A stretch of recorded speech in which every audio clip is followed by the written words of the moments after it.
Hi everybody and welcome to another video. Today I'm going to show you how to unlock any phone from the earliest models all the way to the latest generation. This will unlock your phone to use it with any SIM card in any country from any service provider. I'm going to show you how to unlock your phone step by step, and if you're wondering, yes, you can unlock your phone even if it's under an active contract with your current service provider. I'll show you the best and the easiest way to remotely unlock your device, meaning that everything is done over the air, no cables and no software required. By the way, please like and hit subscribe.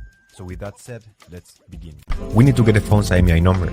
We will get it by dialing *#06#. As you will see, the IMEI number will show up in the screen. This number can also be found in the box and in the settings of your device. Step 2, we're gonna go to the following website. Alright, so the next step is to go to the internet. Here we will unlock the phone. We have to fill in the form, brand of your phone. So this will work for any other brand as well. Then you're gonna write down your IMEI number. That's the number we got at the beginning of the video, so just make sure you write it down correctly. Then you have to type the email where you want to receive your code or the notification that your phone has been unlocked. So just make sure you write it down correctly. It's very important, otherwise you won't get your unlock code. So just make sure it is 100% correct. Alright, so now you have to wait until you get your unlock code. This will take a couple of days, as I said before, so you have to be very patient.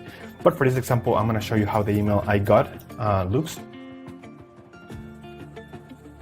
And as you can see here, I got this message and it confirms that the phone has been unlocked. Thank you so much for watching. Let me know if you have any questions. Just leave them in the comment section down below. Subscribe, like. I'll see you on the next one. Take care.